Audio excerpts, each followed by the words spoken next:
All right, well, welcome to the Legends of Lore. We have two Legends of Lore in our own right, Joe Manuola and the beautiful Shirley Singleton. We all, now, this isn't just a name, we are actually Legends of Lore. We've both been into various pop culture and nerd culture things since way before it was cool. Some of my personal things that inspired me growing up was, comics, especially Marvel comics, some DC comics too, some independent comics, but a lot of superhero comics growing up before it was cool. My mom was a big Star Trek The Next Generation fan and always had that on when it was a first new thing, when it was a bright new thing on TV in the late 80s and early 90s, and it definitely reflected a utopian vision, which I think I was really, am still really into. And fantasy, obviously Tolkien, but also a lot of Tolkien-inspired stuff. So, we've all been at this and appreciated our different things for a very long time, and we became very knowledgeable and very opinionated in these things. And it's just great to be able to finally find a place and a space to be able to talk about new stuff and old. We'll be covering all sorts of stuff on this channel, new content, involving all kinds of different canons. As well as we might go back to old stuff too and do a retrospectives. There's really, the sky's the limit for what tickles our fancy here. That's right. Yep. So you want to touch on last episode real quick and your general impressions of it? That is Star Trek Picard, which is one of the major focuses of this channel currently. Right. So last episode was the season premiere, and we had, Picard and Laris hanging out at the chateau, which only lasted for not hardly. Then he was off. He got this message from Beverly Crusher. Yep, a deep space encoded message on his old Enterprise D, com badge. Yep. Yeah.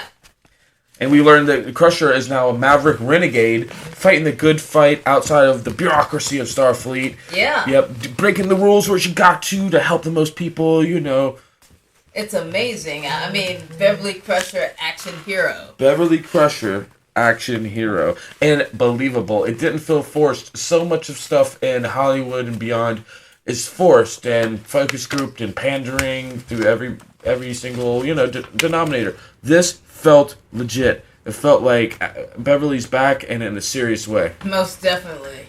And she was kicking ass and taking names. Absolutely. So, it was a decent... There's a lot of ups and downs, a lot of ins and outs, a lot of what happens to you in the last episode, but we basically established a status quo where we have now the dynamic duo of Picard and Riker looking for Beverly among the stars.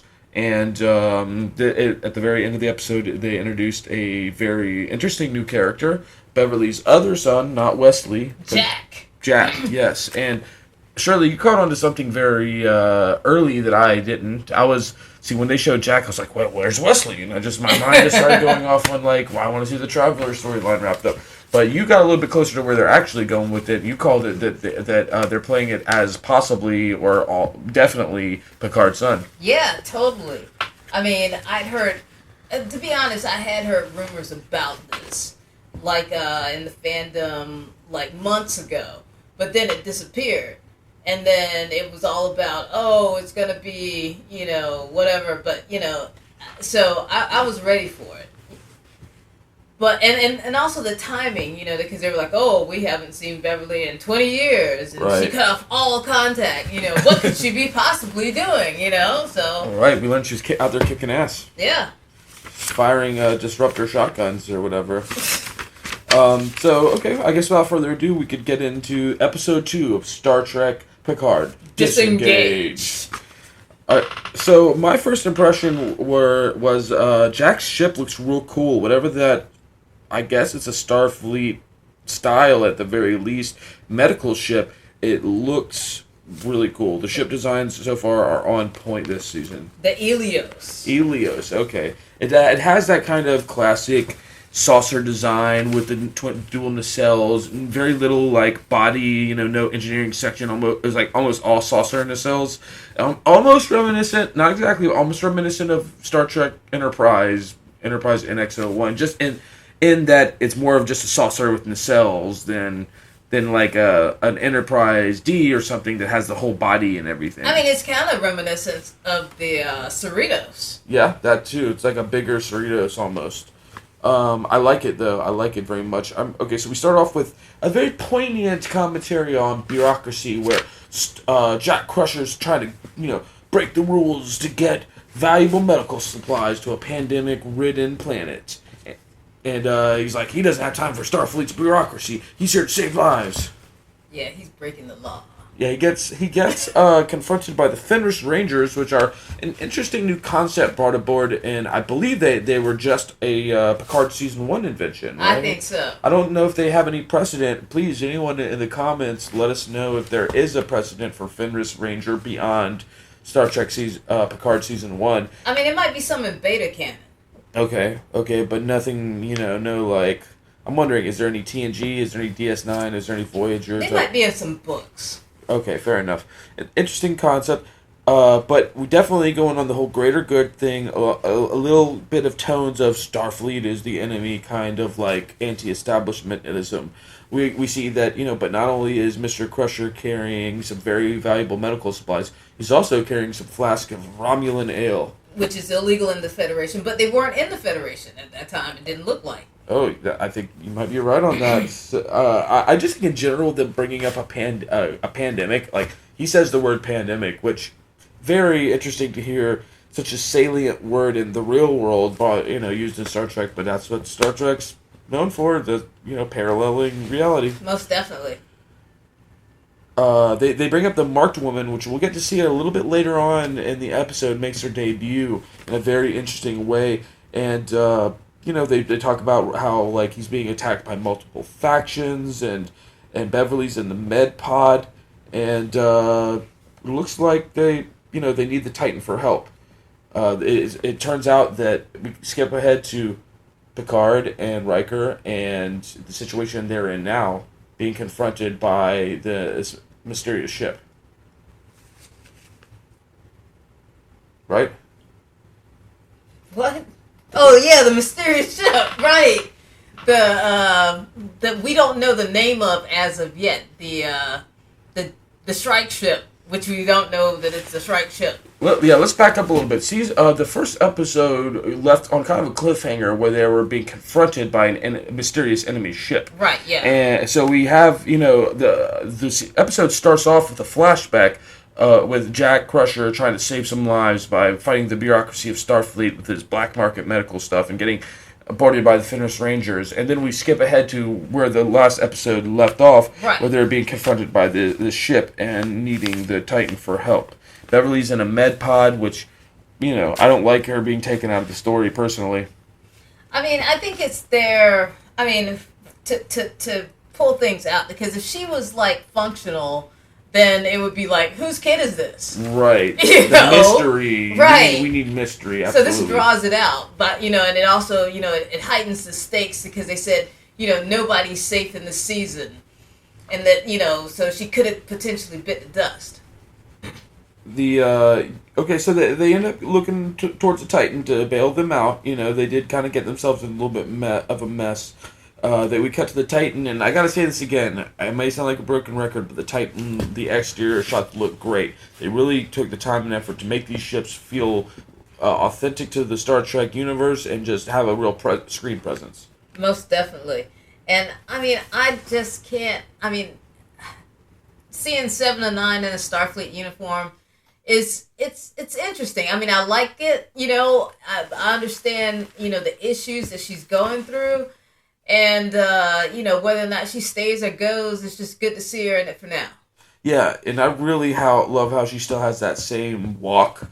Like, she still has that sassy Borg walk to her. She's really nailing all the mannerisms, and it's great because she's very gracefully aged, and she is in that Star Trek or Starfleet uniform, has this kind of more of a commander's bearing than she did in the original season. But so she's still got swagger. She still has the swagger. She feels almost like another character, like an extension of the same character she was, but she can still maintain those mannerisms, which really is a very nice touch.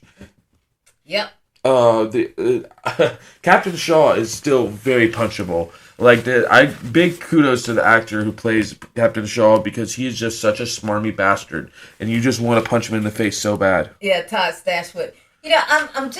I'm starting to kind of like him though. To be honest with you. Yeah, by the end of the episode, he does start to grow on you. Yeah. But he does. He is a smug bastard, and the way he dismisses Seven just so categorically just makes you really mad for her. I know, it was like dismissed. Okay, I got to bring this up. I don't know exactly how we could bring this up, but remember, at some point, I think when it's possibly when they show the enemy ship, they give a very loud Oh yeah, sound, yeah. which is a very ubiquitous noise. Maybe we should look up a clip or something to add in. But it's like been in a lot of trailers. It's like the modern day like epic trailer noise to show gravity and something scary or something dramatic happening. Yeah, that sound. It was made by this guy. I don't know his name, but he was an actor in the original series on the episode with Captain Kirk and his brother, where his brother dies. The kid was the nephew, and he grew up and he. I guess got into sound effects and he created that sound. Okay, so we kind of cut to the Titan. They come to the rescue of Picard and company by when the enemy ship is like pulling the Picard's ship, the medical ship, Helios. The Helios to pieces with their tractor beam. The Titan just drops out of warp right in the beam and dramatically wedges themselves between the two, which makes for a great shot. I wonder practically though, would that be the best tactical move to make? Maybe not. Maybe if it was like a last second thing where like because their power was about to shut off and everyone was about to die, so they had literally had the split second to save everyone. Yeah, I mean, like if you think about it. You got a tractor beam and it's pulling this other ship and then you like jump right in the middle of it. I mean, I think that was a pretty good move because the power outage that it was pulling this much smaller ship would have had less of an effect on the larger Titan, on the larger mass of the Titan. So that sounds like that would have been a valid, response. It was very dramatic though, and it was awesome. It was one of the I thought that it was I'd definitely give it like a still seeming one of the things something that I had not seen before until something else happens later in this episode that completely I'd say still stole that show. Yeah, there's definitely a lot of very unique twists that they're adding to the spaceship battles because I mean they're spaceship battles, like what are you gonna do? They've been done for countless movies, countless series, countless episodes. What new are you going to throw onto it? And I will hand it to it. This episode of Picard really does some original stuff with their starship battles. Yes, they did. And another thing I really want to give a shout out to was the use of transport inhibitors.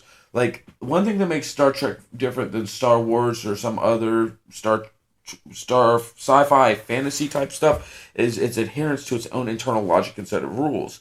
Like, and not every episode obviously sticks to that completely, but we got to see Picard and company use transport inhibitors to stop themselves from being beamed over by the enemy ship. So right there, like, they're paying attention to the fact that, yes, we live in a universe where the teleporters exist, and we got to take countermeasures to that. And I like seeing my fictional universes playing by a consistent set of rules. Yeah. That's one thing that makes Star Trek Star Trek. Most definitely. Okay, so we cut to, I believe it was Raffi, and her situation with her sassy handler. Right. Denied. Yes, denied. Accident. In-person meeting denied. Denied. So and we so like Raffi's upset. There's a terrorist attack on Starfleet, and she's being told to disengage from her investigation. She really is obviously not going along with that. But then we cut to an interesting subplot to the B plot with Raffi and her family members in an emotional moment. What did you think about that, Shirley? I thought that her ex-husband was, kind of a jerk.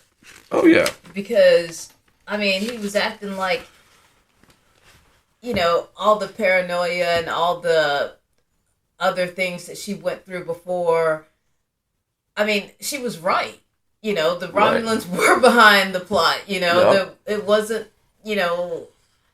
She was justified. She was.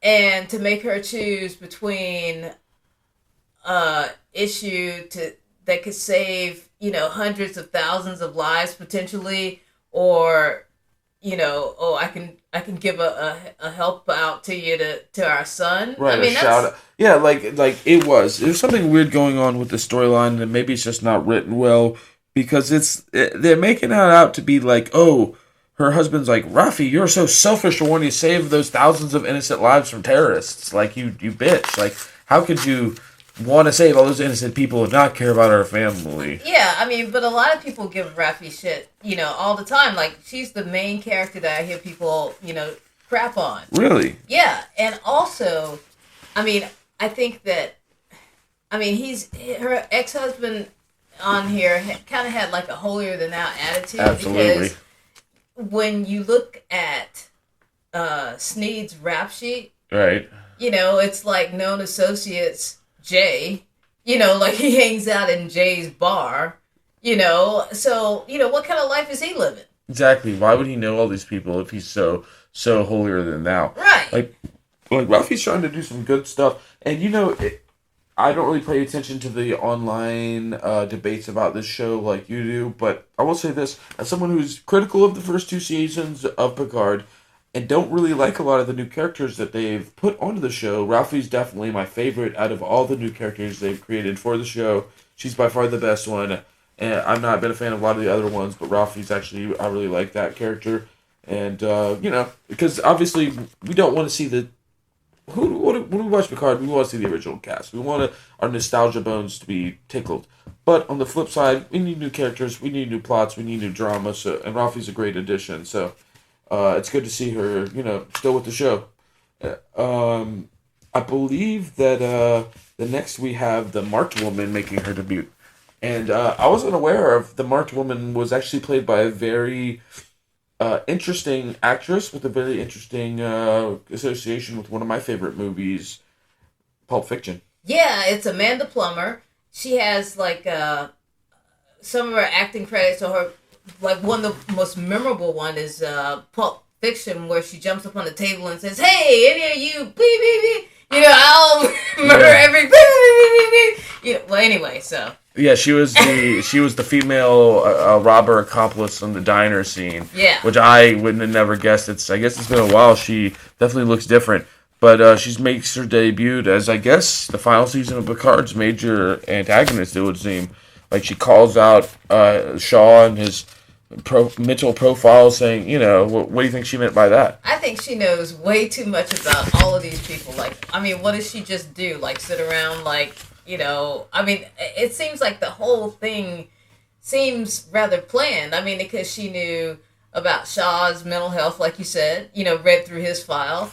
She knows about Picard's synthetic body. I mean, like, is that, like, common knowledge? Does everybody know he's got a synthetic body? Right. Or is she privy to information that other people aren't? It just kind of makes you think, like, what's Starfleet security if this random person just knows all these really intimate secrets about people? Right, and she's not even in Federation space. She even pronounced Picard in a French way. Picard. Remember? And they're kind of really laying into this whole cigarette smoking villain trope. Yeah. And I mean, that's original. It's not original. It's original to Star Trek, maybe. I mean, she's definitely... She's doing it up as the villain. I mean, I love her performance so far. Her father was in, what was that, Star Trek Undiscovered Country. He's one of the Klingons? Yeah, he was General Chang. Oh, yeah? Yeah. Christopher Plummer from The Sound of Music. Okay. So she definitely knows how to act, and she comes from an acting family, and she's doing it up. Absolutely, chewing on the scenery, that's for sure. Yep. She definitely has one of the credit for one of the most original attacks on one starship to another, and that I've seen in Star Trek. Yeah, the throwing the she Helios. tosses it. She tosses the smaller ship into the Titan. Yeah, that was pretty spectacular and unexpected. Yeah, definitely cool. They took a couple, I think, like a bit of the hull off. But I mean, like, how come the bridge never gets hit? It's got a ton of plot armor. Absolutely. I did. Speaking of plot stuff, I did like the techno babble that LaForge Jr. was like. Ensign LaForge. Yeah, Ensign LaForge was like, that must have reversed the polarity of a impulse repulsor beam, or something like that. And I was like, oh yes, that does it for me because it makes so much sense. Yeah. It's like, yes, of course, that's what they must have done. Turned the tractor beam into a repulsor beam. It makes perfect sense. Yep. Yeah. I mean, I want to see what they're gonna do with her more. I mean, because she's not there for nothing. She's supposed to be flying the ship. So, I wonder if she's gonna show us like some spectacular piloting skills or something like that. Who, the marked woman? Ensign LaForge. Oh, and LaForge. Oh yes. That I really do hope so. I know. Spoiler alert: we have seen that Geordi is in some future episodes, and right. I have some theories about that. I mean, honestly, I hope he shows up piloting the Enterprise. I hope that now he's the captain of the Enterprise and he flexes at the end of the show. Okay. That's just that's not even a theory, but like a hope. Right. Because he's old enough now to where he could still be the captain of the Enterprise. Don't you think? Yeah, but I'm pretty sure he's not doing that. But do you have a theory or? I mean, I know what he's doing, so I'm not gonna spoil it for damn! you. All right, well, you shot down my hopes there. Okay, so it's okay. Hey, that's life. Oh yeah, and we didn't. At the beginning of the episodes, we should say it's a full spoiler show. Right. We'll have to put a tag on there or something. Right. Okay, so we moved to one of the central conflicts of the episode. It's a good old-fashioned Star Trek moral quandary. Who does the marked woman want? Of course, Jack Crusher, because he's a renegade, a outlaw, and supposedly she is a bounty hunter. Right. And he is very much wanted all over the galaxy. So it seems like our buddy Jack has a little bit of a history here. Yeah, I mean, some of his crimes are pretty interesting. I guess, what was he doing on Andoria? He's wanted on Andoria? Yes, wanted on Andoria. And I thought that was very interesting because, Andoria has now, I don't know if it's always had a reputation or more recently of being pirates. Yeah, exactly. Yeah. And, I mean, also, which I forgot to mention earlier in the episode, during the flashback, it showed the Helios and it had, some Mariposa stuff. Imagery there, and that's from the last season's Star Trek Picard, where Rios and Teresa, I believe, he stayed in the past with her, and they started Mariposa, which is sort of like a Doctors Without Borders. Okay. So Jack's doing Mariposa in the future. Wow. Yeah. Interesting connection. It's all going full circle now. Right, yeah. So basically, yeah, he's someone who breaks the law, but he helps people. And they give him kind of some moral dimensions here, some, ambiguity of, what's his real intentions. But Riker even goes to say he may be a criminal, but he's not without principle. Right. And another thing that I liked what they said was, at some point was, that he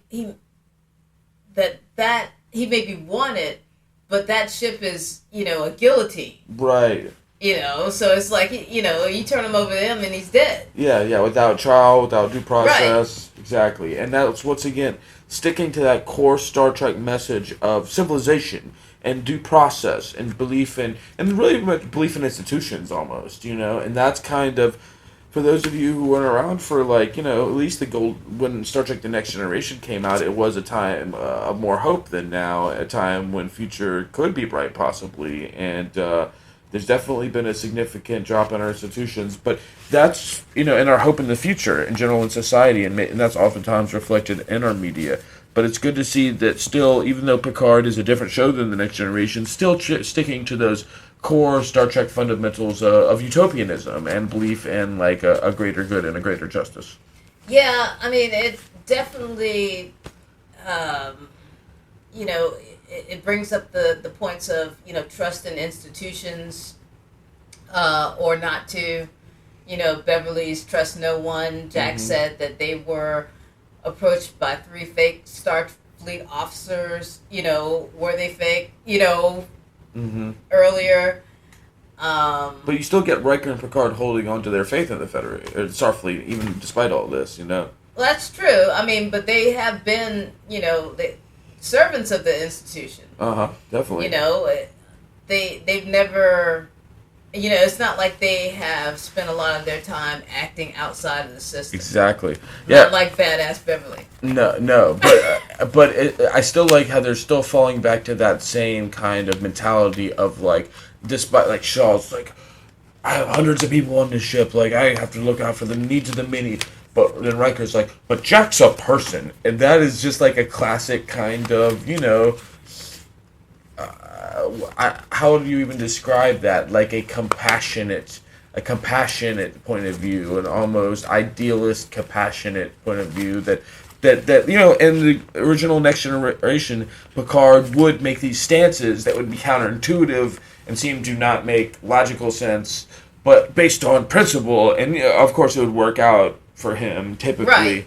But that's the kind of people that Picard and Riker are, men of principle, Yeah, I mean, there's that, but then, I mean, you could also look at it from the standpoint of, it's, I mean, Picard, he's been almost, from season 1, it's set up that, he basically used people. Right. Whatever it was, whatever it needed to happen to get the job done. True. I mean, because he used Raffi and then didn't check on her for all those years. Right. And then he used, he used Elnor. I mean, I feel sorry for Elnor because he used Elnor, got him into Starfleet. I mean, that was Raffi using Elnor too. And then they both left. So... Yeah. I mean, good point. They came on to... Shaw's ship, and the plan was to just like hijack it basically and use it. They are users. I mean, but they're well-intentioned users. Right. The good road to hell is paved with good intentions. Yeah.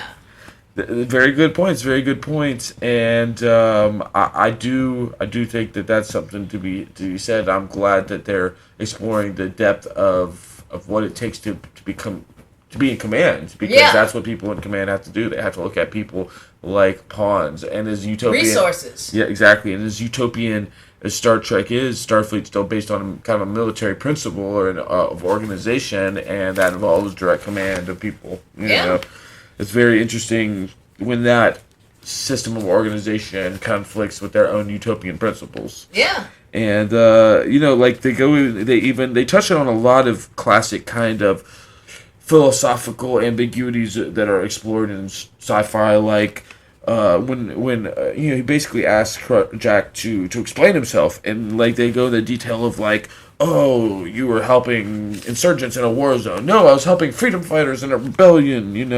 One man's freedom fighter is another man's terrorist, and they kind of touch on reframe. They don't go into depth with it, but they definitely touch on that and really reinforce the idea of Beverly as a renegade. And side note, I want to say that the brig set looks really good. Like I touched on this last episode. I'm very much a big fan of real sets versus just green screen chicanery, and this looked and felt like a real set. Though it wasn't crazy about like the ease of which he got out. Like you'd think they would have searched him. He pulls out this little device that helps him hijack the force field that's keeping him locked up. Wouldn't they have at least frisked him, or don't they have like a wand that can tell? Like a tricorder that can tell he has like something in his pocket. I would hope so. Right, a little bit of lazy storytelling there, but whatever. We can't win them all. We go back to Metalis Prime, I believe. The crazy planet, the renegade planet. How would you describe Metalis Prime? Kind of vaguely free cloudish. Right, vaguely. Definitely, kind of has a Blade Runner aesthetic. Most definitely, yeah.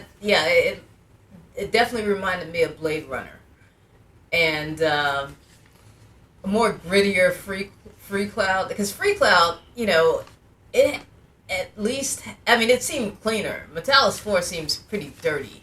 Right. And grimy. And I heard that it was supposed to be like one of the dirty, grimiest places in the Federation. Wow. It's crazy to think that's even a Federation planet. Yeah. But yeah, takes all kinds. One thing I will say, I'm a big fan of the way that the Ferengi look, and I don't know if it's just like explained, is this Ferengi looks different in universe, or maybe it's just, hey, they've managed to come further with makeup technology, so now they can just make the Ferengi look better. But I like the way he looked. It was much more of a compact earlobe design that kind of like circled around the head more and like had more like facial ridges versus if you think about Quark from DS9, very puffy, very almost like football helmet on top of the head. Yes, looking. Where this much more closer to the face, much more wrapped onto the face itself. Different, similar but different. I liked it though. I liked it a lot. Yeah, he looked pretty cool. I don't know. The only thing that really stood out to me about the beginning of the scene is that Raffi was wearing a lot of makeup. She was wearing a lot of eyeliner. She was, but I think she was trying to look like a junkie, right? I guess so. Undercover for Starfleet Intelligence. Right, but I mean, it looked like she was like goth girl. Right. It was a lot of makeup. I mean, but the eyeshadow was kind of neat though because it was like blue and sparkly or something like that, or I don't know. So yeah, we get to see once again space drugs. Right. And this space drug was a light. I'm glad they don't make it just some futuristic powder or they're smoking. No, let's do something really sci-fi. It's a light that gets you high. Yeah, so like describing the scene a little bit, Raffi comes in, she's talking to Sneed, and, Sneed's trying to, she's trying to say that she works for whoever it was that they framed for this thing. And Sneed's like, no you don't, and she's like, yes I do, and she's like, no, you don't, because he's dead. Here's his head, Right. Right, But, well, I guess before then, he did try to make her prove that she wasn't in Starfleet Intelligence by asking her to take these space drugs, Do the space drug. Yeah. And then it's not 100% clear if it's like, did he give her like some kind of bad drug? He says, I call it Splinter because it makes you feel like you're being torn apart or something like that. So is that just because you're getting really high, or did he slip something like painful in there? It's definitely, he indicates it's supposed to act like something like a truth serum. Well, I think that, he didn't tell her what kind of drug it was. Right. It could have been a lot of things that they dispense through your eye. It's like acid through the eye or whatever, Right. So it's like, here, take this, and it's like, oh, by the way, it's Splinter. It's it's gonna do blah blah blah blah blah blah. Right. I guess that's really what it was. Yeah. I swear that Ferengi Sneed, he kind of all the curves and stuff on it. Kind of reminds me of the 1960s Hobbit movies, like the way the dwarf looked, all the lines on the face and stuff. Wild. So, it looks like our good friend Raffi's in trouble. Right, but, Sneed was impressed that she was able to hold enough together to stab him. Right. But, even that withstanding, she still would have been totally screwed had it not been for the return of a very prominent Next Generation character. That's right. I think you might have predicted the return of. That's right. It was the return of Worf. Yes, the warrior himself, the honorable warrior. Yep, he told her not to engage after he kicked everybody's ass. Yeah. I gotta say I like the natural progression of where they're going with the Klingon makeup too. It looks good. His ridges have never looked better, and I think Michael Dorn just has aged well. Yes. He definitely rocked the long gray hair, long gray beard look well. I like the gray hair. He might be more attractive now than he was back then. To some people, absolutely. Right. And he definitely, without a doubt, kicked ass. Yes. Was that actually Michael Dorn kicking ass, you think? Or do you think that was a stunt double? I don't know. It could have been him. We might need to watch it again and see if we could tell. Right. Because you got to realize, he's been doing this stuff for, how long? Right. And he's the character that's been on the most episodes of Star Trek. He's been over 200 episodes of Star Trek on, let's see, he was on TNG and Deep Space Nine. and well, now Picard. Yeah. And was he on? Has he been on Lower Decks? No, I don't think he's been on Lower Decks yet. So, no. But the keyword yet. Yeah. As of the time of this recording. Right, as of the time of this recording, yes. So yeah, he's so I imagine he did like, some of his own Klingon stunts. Yeah, Klingon stuff, and also the movies. Oh yes, he's in several of those. Yeah, he's been in 4 movies. Wow. So, he even played his like great grandfather. Whatever Worf. Yes. And one thing I couldn't tell, and someone please, clarify this in the comments, didn't look like he had a batleth. It looked like he more like had like a sword. It's called a curlith. Yeah, it's a new Klingon weapon that's been brought into Picard. I was a little disappointed, not gonna lie. I'm a traditionalist. I like my batleth. Yeah, but I can see where a batleth could be a little unwieldy. Yes. In confined spaces. Definitely. It was never the most practical weapon. No, but the curlith, was designed for, what he's doing now. Okay, fair enough. Love a good in-universe explanation. Yeah. Okay, so we pivot back to what I think is our closing scene for this episode, the second episode of Star Trek Picard Season 3. We see the Mr. Criminal but not unprincipled Jarvis Carville. He has to engineer his own escape just to save his own mother because he's afraid that crazy old Picard's actually going to talk him out of handing him over. Right. Being the humanist he is, Captain Shaw, Picard might actually talk Captain Shaw out of turning him over, and Mr. Jack Crusher actually wants to turn himself over because he loves his mama. He doesn't want to see his mama get blasted to a million pieces. Yeah, he's such a good boy. Criminal, but not unprincipled. That's right. Mr. Jarvis Carville, he faces up against the Shrike, which is now christened the new enemy ship that the Marked Woman uses. The very cool looking ship. What do you think about the Shrike as a name? I like the name of it. It reminds me a lot of like we said last episode, like the Red Matter ship and like the Babylon 5 Shadow ship. Right. I thought it was kind of... It was interesting that the crew members of the Shrike all wore bird masks. Yes. I'm not gonna lie, I'm not crazy about the word Shrike and the fact she had to explain it and stuff afterwards. Thought a little cheesy, but I like the ship itself. I think the ship design is great. Crusher gets there. I think it's something that like a classic villain would do, a classic villain monologue. Right, so I think it was a box to check there. Absolutely. They checked it. Yeah. So Picard stands up and takes control of the situation. As an admiral, he pulls rank on Shaw, and he's like, I'm going to stand up to this Marked Woman. But he promptly gets put in his place. I mean, Picard is still very much... He's pretty pompous. That's Picard. Yeah.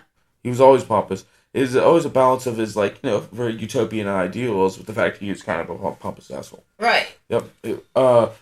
So we finally get to see Beverly interact with Picard in a current scene, not a flashback.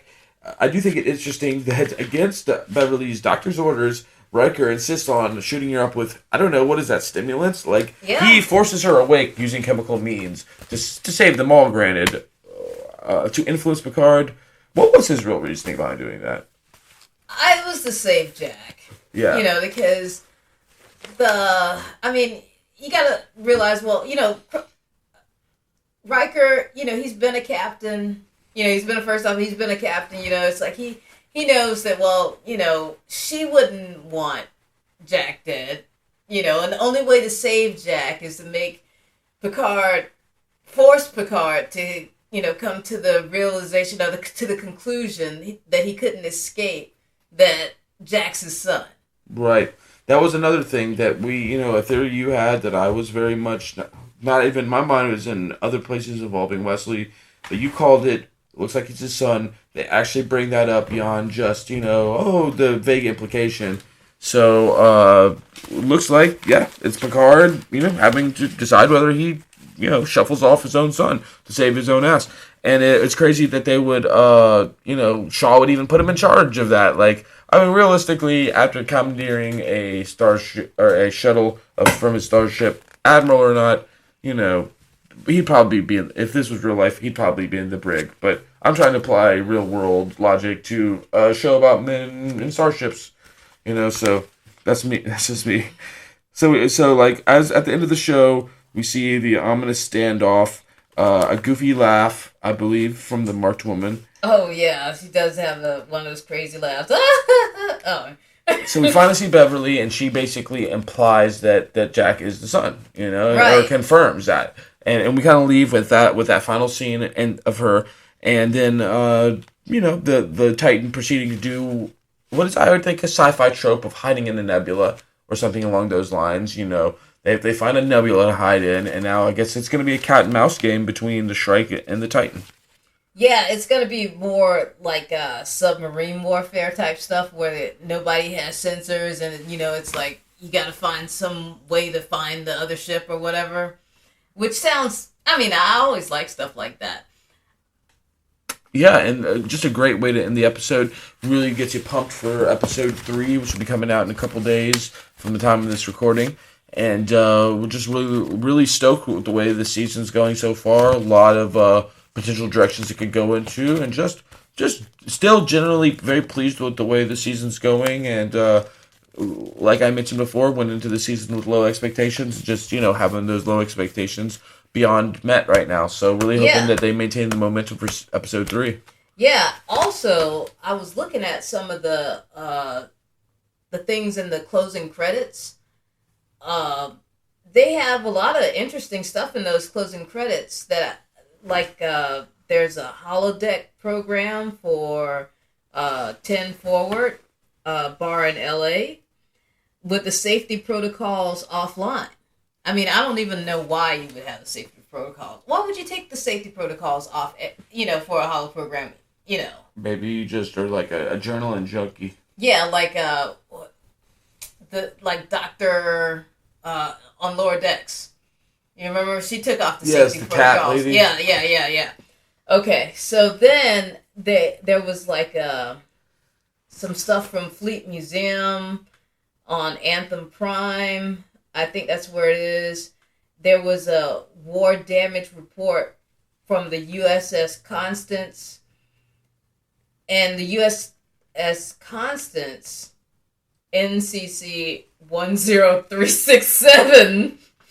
Was considered lost in action. I went to Memory Alpha to find this. Okay. But it was lost in action on stardate 44002.03, and that's the date for Wolf 359. Oh wow! So it was probably in that battle, but it didn't say. It wow. just but it was like you saw like part of it. But then it was redacted.